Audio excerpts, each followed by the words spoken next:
Okay students, हम लोग पढ़ रहे थे chapter 1 square and square root, जिसका हम लोग का वर्कशीट 1, 2, 3 एंड 4, 5 कंप्लीट हो गया है और हम लोग ब्रेन टीजर भी कंप्लीट कर चुके हैं। अब हम लोग को देखना है hots and enrichment question. Total question कितना है हॉट्स में 2 एंड इसमें 3, 5 क्वेश्चन है। इसको भी देख लेते हैं क्योंकि इससे भी हो सकता है एग्जाम में आ जाए, है ना, तो हम लोग को जानना चाहिए। तो देखो, the cost of levelling a square lawn, square lawn है और हम लोग उसको जब उस स्क्वायर लॉन को लेवल करते हैं, भरते हैं, तो उसमें हम लोग को कितना पैसा लगाना पड़ता है, 15 पर स्क्वायर मीटर उसका कोस्ट लग रहा है। पर स्क्वायर को लेवल करने के लिए हम लोग को 15 रुपीज लग रहा है, ठीक है। और कितना रुपीस लग रहा है टोटल को अगर हम लोग स्क्वायर भर देते हैं तो 19,935। Find the cost of fencing the lawn. Fencing मतलब अगर हम लोग को उसी स्क्वायर को घेरना है, फेंसिंग मतलब कि घेरना है, पेरीमीटर है मतलब कि पेरीमीटर में ही तो घेरते हैं, बाउंड्री करते हैं, है ना। तो उसका जब हम लोग बाउंड्री करते हैं उसको तो कितना पैसा लगता है, 22 पर स्क्वायर मीटर, यानी कि कोस्ट प्राइस इसका कितना आ रहा है, 20 पर मीटर। तो हम लोग को देखो क्या फाइंड करना है, इसमें हमारा कितना स्क्वायर है, कितना स्क्वायर बनता है, ठीक है। तो पहले तो लिख लेते हैं total cost of levelling the square lawn at ₹15 per square metre, है ना। तो टोटल जो हमारा जैसे एक स्क्वायर है उसका पर स्क्वायर को बनाने में हम लोग को 15 लगता है, तो वैसे ही बहुत सारा स्क्वायर होगा इस स्क्वायर के अंदर, तो उसका टोटल रुपीस कितना आ रहा है, 19,935। एरिया ऑफ लॉन निकालना है हम लोग को। एरिया कैसा है, स्क्वायर एरिया है, तो एरिया ऑफ लॉन निकालना है। तो क्या करेंगे हम लोग, टोटल कॉस्ट को डिवाइड कर देंगे कॉस्ट पर स्क्वायर मीटर से। टोटल कॉस्ट कितना है, 19,935 और पर स्क्वायर मीटर कितना बताया है, 15। डिवाइड कर दिए तो हमारा एरिया ऑफ स्क्वायर लॉन क्या आ गया, एरिया, इसका जो एरिया निकला वो कितना आया, 1329, यानी कि 1329 मीटर का स्क्वायर लॉन है हमारा, ठीक है। एरिया ऑफ स्क्वायर हम लोग को पता है साइड इंटू साइड, क्योंकि चारों साइड इक्वल होता है। साइड इंटू साइड क्या होता है, साइड स्क्वायर को हटाएंगे तो रूट लगाना पड़ेगा। तो एरिया का हम लोग रूट निकाल लिया, स्क्वायर रूट, तो कितना आया, पेयर बनाने के बाद आप लोग समझ गए हो लॉन्ग डिवीजन मेथड। अगर नहीं देखे हो लॉन्ग डिवीजन मेथड वाला वीडियो तो आप लोग चैनल में जाके देख सकते हो, ठीक है। मैं इसका को डिस्क्रिप्शन में डालने का कोशिश भी करूंगी, ठीक है, डाल ही दूंगी। चलो मैं अभी तक जितना भी पढ़ाई हूं आप लोगों का वो डाल दूंगी, ठीक है। तो हम लोग इसका स्क्वायर रूट निकाले तो कितना आया, 36.45 मीटर आया। हम लोग को क्या निकालना है, हम लोग को मेन निकालना है बाउंड्री, पेरीमीटर यहाँ का निकालना है। जो फेंसिंग कर रहे हैं ना, घेरा कर रहे हैं, उसको निकालना है बाउंड्री। तो बाउंड्री तो बाहर करते हैं, एरिया अंदर होता है, बाउंड्री बाहर, तो पेरीमीटर निकालना है। बाउंड्री का बात आया या फिर फेंसिंग बोला, यानी कि आप लोगों के तुरंत दिमाग में आना चाहिए कि पेरीमीटर बोल रहा है, ठीक है। तो पेरीमीटर क्या होता है, 4 इंटू साइड, क्योंकि चारों साइड इक्वल है इसलिए 4 इंटू साइड, और इसमें 4 ही साइड है तो 4 इंटू साइड की है। साइड हम लोग यहाँ निकाल चुके हैं 36.45, है ना। इसीलिए हम लोग इतना लंबा चौड़ा प्रोसीजर कर रहे थे, ताकि तो इसीलिए हम लोग पहले तो एरिया निकाले, एरिया निकालने के बाद उसका साइड निकाले, ताकि हम लोग स्क्वायर पेरीमीटर में रख सके। इसीलिए हम लोग इतना चीज किए, ठीक है। मेन पॉइंट हमारा ये था, इसीलिए हम लोग पहले निकाले एरिया और एरिया निकालने के बाद उसका निकाले साइड, ताकि हम लोग पेरीमीटर में रख सके, ठीक है। तो हम लोग रख दिए, 4 में मल्टीप्लाई कर दिए साइड को, तो क्या आया, 145.8 मीटर आया हम लोग को। लेकिन पूछा क्या है, 22 बता दिया है कि 22 पर स्क्वायर मीटर है, पर मीटर है, सॉरी स्क्वायर नहीं है, पर मीटर है। तो उसका हम लोग को पूछ रहा है कि कोस्ट प्राइस, जैसे इसका कोस्ट प्राइस बताया कि 15 पर के हिसाब से 19,935 उसका एरिया लेवल करने में लगा। लेकिन फेंसिंग के लिए हम लोग को बता दिया है कि 22 रुपीज है उसका पर मीटर के लिए। लेकिन अगर हमारा बता दिया है कि जो स्क्वायर पेरीमीटर है वो टोटल पेरीमीटर बता चुका कि 145.8 मीटर है, तो मल्टीप्लाई करेंगे तो निकल जाएगा। तो हमारा जो स्क्वायर लॉन का एरिया पेरीमीटर निकाले और हमारा 22 बता चुका है फेंसिंग के लिए कोस्ट प्राइस, दोनों को मल्टीप्लाई किया तो कितना आया, 32,207.6, यानी कि total cost of fencing square lawn. यानी कि हम लोग जब इस स्क्वायर लॉन को घेरते हैं, बाउंड्री बनाते हैं या फेंसिंग बनाते हैं, तो हम लोग को कितना पैसा खर्च करना पड़ेगा, 32,007.6 रुपीस खर्च करना पड़ेगा, कोस्ट प्राइस है ये, ठीक है। तो हमारा क्वेश्चन नंबर हॉट्स का जो है क्वेश्चन नंबर 1 कंप्लीट हुआ। अब 2 देख लेते हैं। देखो, √5, √2, √5 और √3 का वैल्यू दे दिया है। Find the value of this and this. हम लोग को इसका और इसका वैल्यू फाइंड करना है अकॉर्डिंग टू दिस क्वेश्चन, ठीक है। तो क्वेश्चन नंबर 2 में देख लेते हैं। पहले तो ये वाला क्वेश्चन, फिर इधर आएंगे, ठीक है। तो 72 और 48 है, तो पहले तो 72 का हम लोग क्या निकाल लेते हैं, स्क्वायर रूट निकाल लेते हैं, ठीक है। तो 72 का स्क्वायर रूट हम लोग कैसे निकाल सकते हैं, देखो यहाँ पास हम लोग लिख लिए 72, इसका निकालना है हम लोग को स्क्वायर रूट। तो प्राइम फैक्टराइजेशन मेथड से देख लेते हैं। 2 3 जा 6, 2 6 जा 12, 2 1 जा 2, 2 8 जा 16, 2 9 जा 18, 3 3 जा 9, 3 1 जा 3। तो इसका पेयर बना, इसका पेयर बना, बस ये 2 जो है इसका पेयर नहीं बन रहा है। तो जो जिसका पेयर नहीं बनता है हम लोग उसको स्क्वायर रूट के अंदर रखते हैं। इसको हम लोग ऐसे लिखेंगे, देखो 2 इंटू 3, इसका पेयर बना था उसको लिख लिए, इसका पेयर बना था उसको लिख लिए, जिसका पेयर नहीं बना उसको हम लोग स्क्वायर रूट के अंदर लिखते हैं, जिसका पेयर नहीं बनता है उसको हम लोग स्क्वायर रूट के अंदर लिखते हैं। तो 2 3 जा 6 रूट 2, यानी कि 72 को हम लोग कैसे लिखेंगे, 6 रूट 2। समझ गए कैसे आया?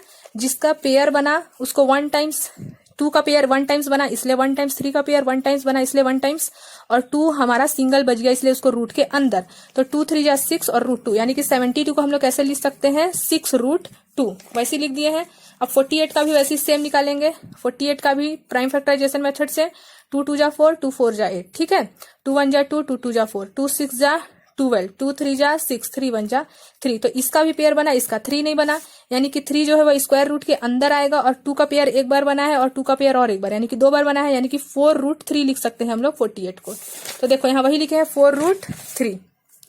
तो हमारे पास रूट 2 का वैल्यू क्वेश्चन में बता चुका है और रूट 3 का भी वैल्यू क्वेश्चन में बचा चुका है। तो हम लोग बस रख दिया 6 रूट 2 का वैल्यू रख दिया यहाँ पास, और 4 का 4, 3 का भी वैल्यू रख दिया, रूट 3 का भी वैल्यू, इन दोनों को मल्टीप्लाई कर दिया क्योंकि इसके बीच में मल्टीप्लाई का साइन है, कुछ भी नहीं है तो मल्टीप्लाई कर दिया। तो हमारा ये आंसर आया, और बीच में प्लस था इसलिए प्लस किया। तो हमारा 72 प्लस 48 रूट का आंसर कितना आया, 15.412। सेम ऐसा ही इसको भी बनाना है।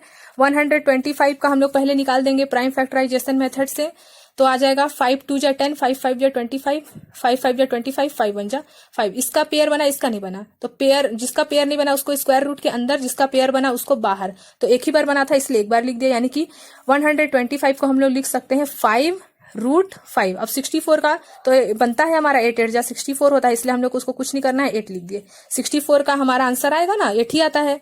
देखो 2 3 जा 6, 2 2 जा 4, 2 1 जा 2, 2 6 जा 12, 2 8 जा 16, 2 4 जा 8, 2 2 जा 4, 2 1 जा 2।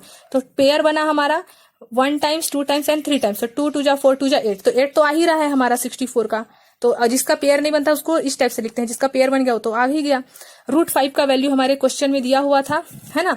तो रूट 5 का वैल्यू रख दिया यहाँ पास, मल्टीप्लाई किए और 8 से डिवाइड किए तो आंसर आ गया। इन दोनों को मल्टीप्लाई किए तो 11.18 और 8 से डिवाइड किए तो 1.3975। ठीक है, तो हमारा हॉट्स भी कंप्लीट हुआ। अब इनरिचमेंट क्वेश्चन देख लेते हैं। 3 क्वेश्चन है इनरिचमेंट क्वेश्चन। देखो, the product of 2 number is 1296। 2 number है जिसका प्रोडक्ट मल्टीप्लाई करने पे हमको क्या मिलता है, 1296। If 1 number is 16 times the other, जो पहला नंबर है वो 16 टाइम्स है। 16 टाइम्स है मतलब कि मल्टीप्लाई है 16 टाइम्स अदर नंबर से, दूसरे वाले नंबर से। तो फाइंड द नंबर। ठीक है, तो हम लोग सबसे पहले क्वेश्चन में बोला है the product of 2 number is 1296। Let the first number be x, first number x मान लिए, और सेकंड नंबर बोल रहा है वो 16 टाइम्स है। 16 टाइम्स है फर्स्ट वाले से। तो फर्स्ट वाले को जब हम लोग एक्स माने हैं तो जो अदर नंबर है वो 16 टाइम्स बोल रहा है, यानी कि मल्टीप्लाई है, यानी कि 16x लिख सकते हैं। ठीक है, अब हम लोग को क्या बोला है, फाइंड द नंबर। ये जो x है वो कौन सा नंबर है, ये हम लोग को फाइंड करना है। तो 2 नंबर है, जैसे मैं बोल दूंगी कि कोई सा भी 2 नंबर है जिसका मल्टीप्लीकेशन 6 है, और मैं बता दी कि एक नंबर 2 है, तो आप लोगों को पता है कि यहाँ लिख देंगे 3, 3 2 जा 6 आएगा। वैसे ही सेम क्वेश्चन ये है कि कोई सा भी 2 नंबर है जिसका मल्टीप्लीकेशन है 296, जिसमें से एक नंबर हम लोग को नहीं पता है x माने। सेकंड नंबर में क्वेश्चन में हिंट दिया है कि 16 टाइम्स है फर्स्ट वाले से, इसलिए 16x। इतना समझ गए, हम लोग को फाइंड करना है x। तो 16x को x से मल्टीप्लाई करेंगे, x 2 टाइम्स मल्टीप्लाई होगा तो x स्क्वायर हो गया, क्योंकि अगर वेरिएबल सेम रहता है नीचे का तो जो पावर रहता है वो ऐड होता है, अगर बीच में मल्टीप्लाई का साइन है तो 1 + 1 2 होगा, x square, x into x को हम लोग लिखते हैं x स्क्वायर। अगर x इंटू एक्स 3 बार रहेगा तो x⁻3 ऐसे लिखते हैं। ठीक है, तो यहाँ पास हम लोग का 16x को x से मल्टीप्लाई किया, 16x स्क्वायर आया। अब हम लोग 16 को ट्रांसफर, x निकालना है तो x को यहीं छोड़ेंगे और 16 को ट्रांसफर करेंगे इधर साइड। ठीक है, तो हम लोग जब 16 से 1296 को डिवाइड करेंगे तो क्या आएगा, 81। अब यहाँ स्क्वायर है, स्क्वायर को इधर ट्रांसफर करते हैं तो रूट लग जाएगा। स्क्वायर को ट्रांसफर किए तो 81 का स्क्वायर रूट क्या होता है, 9, 9 9 जा 81। तो ये 2 से स्क्वायर रूट कैंसिल हुआ तो ओनली 9 बचा, यानी कि x का वैल्यू क्या आया, 9। यानी कि हम लोग को पूछा था ये फर्स्ट नंबर क्या है, ये तो हम लोग निकाल लिए। फर्स्ट नंबर इज x और सेकंड नंबर क्या है, वो तो 16 टाइम्स है x फर्स्ट वाले से। तो 16 में हम लोग फर्स्ट नंबर को मल्टीप्लाई कर दिया, यानी कि 144। यानी कि 144 में जब हम लोग फर्स्ट नंबर 9 को मल्टीप्लाई करेंगे तो हमारा 1296 96 मिलेगा। तो लिख सकते हैं first number x is 9 and second number 16x is 144। Thus two number are 9 and 144, यानी कि दो ऐसा कौन सा नंबर है जिसको हम लोग मल्टीप्लाई करेंगे तो 1296 मिलेगा। वो कौन सा नंबर है? 9 एंड 144। ठीक है, अब देखते हैं इनरिचमेंट क्वेश्चन का ही क्वेश्चन नंबर 2। देखो, find the value of this and hence the value of this. इसको फाइंड करो और इसको भी फाइंड करो। देखो दोनों में क्या सिमिलरिटीज है, यहाँ 50625 है, यहाँ भी 50625 है, बस पॉइंट का डिफरेंस है। यानी कि हम लोग एक निकाल लेंगे तो ये दोनों भी पता चल जाएगा। तो सिर्फ एक को हम लोग निकाल लेते हैं लॉन्ग डिवीजन मेथड से। तो हम निकाल लेते हैं यहाँ पास 50625 का लॉन्ग डिवीजन मेथड से पेयर बनाने के बाद निकालेंगे तो हमारा 225 आएगा। 50625, ये जो 50625 है इसका स्क्वायर रूट कितना आया? 225 आया। तो हम लोग इसका भी निकाल सकते हैं, यहाँ सिर्फ पॉइंट का ही डिफरेंस है तो यहाँ 225 तो आएगा ही, पॉइंट यहाँ लग जाएगा इसका, और यहाँ पास इधर पॉइंट था तो इधर फर्स्ट साइड लग जाएगा। ठीक है, समझ गए? अगर नहीं आता है तो इसका भी स्क्वायर रूट निकाल लेना, पॉइंट बस लगाना है। देखो हम लोग 50625 सिंपल नंबर था, यहाँ पॉइंट नहीं था, इसका आंसर आया था 225, तो पॉइंट वाला था इसलिए हम लोग पीछे से पॉइंट लगा दिए, क्योंकि यहाँ जीरो भी ले सकते हैं हम कोई प्रॉब्लम नहीं है। और यहाँ पास शुरुआत में ही पॉइंट था इसीलिए हम लोग इसका भी शुरुआत में ही पॉइंट लगा दिए। बीच में सम का साइन है, प्लस का साइन है, तो देखो रूट से रूट कैंसिल होने के बाद ये सिंपल नंबर मिला 2.5 2.25 ऐड कर दिए तो हमको ये मिल गया। ठीक है, अब question number 3, last number enrichment question का। Write a Pythagorean triplet of 1 number is 14। हम लोग को बोल रहा है कि पाइथागोरन ट्रिपलेट बनाओ और उसमें से एक नंबर बता दिया है कि 14 है। तो जब ऐसा क्वेश्चन आएगा कि पाइथागोरन ट्रिपलेट हम लोग को बनाना है, जब हम लोग को जस्टिफाई करना था तो हम लोग कौन सा फॉर्मूला लगाए? Hypotenuse square is equal to perpendicular square plus base square, जिसमें हाइपोटेनस हमेशा क्या होता है? ग्रेटर वैल्यू होता है ट्रिपलेट में से। तो सबसे ग्रेटर वैल्यू 9 है, यानी कि यहाँ हाइपोटेनस है। लेकिन यहाँ हम लोग को एक नंबर बता दिया है 14। अब इस 14 से हम लोग को ट्रिपलेट बनाना है, मतलब 3 नंबर फाइंड करना है जो कि पाइथागोरन ट्रिपलेट हो। ठीक है, तो उसके लिए हम लोग क्या करेंगे? ये वाला फॉर्मूला हम लोग को याद रखना है, 2m m स्क्वायर माइनस 1 फिर कॉमा m स्क्वायर प्लस 1। ये 3 नंबर हम लोग को फॉर्मूला है जिसको याद रखना है। तो हम लोग को ये बता दिया है कि एक नंबर जो है ये 14 है, तो हम लोग मान लिए m is equal to 14, m का वैल्यू ही मान लिया 14। तो यहाँ 2m था तो 2m इज इक्वल टू 14 रखे, है ना। 2m इज इक्वल टू हम लोग सॉरी m का वैल्यू नहीं, 2m इज इक्वल टू 14 रखेंगे तो हमारा m का वैल्यू कितना मिलेगा? m यही छोड़ दिया, 14 भी अपने प्लेस में है, 2 मल्टीप्लाई में था, डिवाइड हुआ तो m का वैल्यू कितना आया? 7 आया। इतना समझ गए? 2m इज इक्वल टू 14 रखे, 14 दिया हुआ था, अगर 16 देता तो 16 रखते, 14 दिया है, m फाइंड करना है ताकि हम लोग इधर रख सके। तो m निकालना था, m यही छोड़ दिए, 14 भी अपने प्लेस में है, बस 2 को ट्रांसफर किए हैं तो यहाँ मल्टीप्लाई में था तो डिवाइड में हो गया, तो 2 7 जा 14 आया, तो m का वैल्यू कितना आया? 7। सेम वैसे ही m स्क्वायर माइनस 1 में हम लोग m का वैल्यू निकाल दिया, अब 7, तो m के प्लेस में 7 रख दिया और स्क्वायर था इसलिए स्क्वायर माइनस 1, 7 7 जा 49 माइनस 1 48 आया।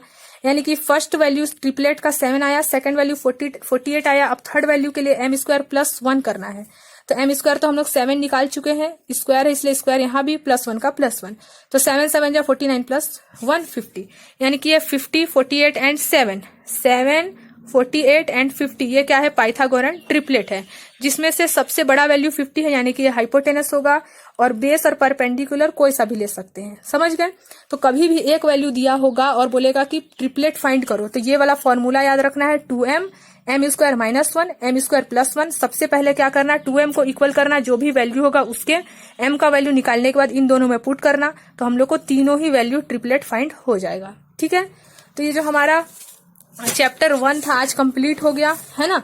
चैप्टर 1 हमारा क्या था? स्क्वायर एंड स्क्वायर रूट, जिसमें से हम लोग कितना टोटल वर्कशीट देखे? 5 वर्कशीट देखे और इंट्रोडक्शन वीडियो भी देखे थे, और हम लोग आज देखे हम लोग प्रीवियस वीडियो में ब्रेन टीजर पूरा कंप्लीट देखे हैं, पूरा सॉल्यूशन है उसमें। और आज का अभी जो हम लोग पढ़े वो क्या पढ़े? Hots and enrichment question. ठीक है, तो ये हमारा आज पूरा टोटल कंप्लीट हो गया है। अब नेक्स्ट वीडियो में हम लोग स्टार्ट करेंगे chapter 2 cubes and cubes root. ठीक है, तो अभी तक अगर चैप्टर 1 में कोई भी डाउट होगा तो आप लोग कमेंट कर सकते हो, ताकि मैं उसको दोबारा आप लोगों को बता पाऊं। तो अब हम लोग नेक्स्ट वीडियो में देखेंगे chapter 2 cubes and cube root. ठीक है।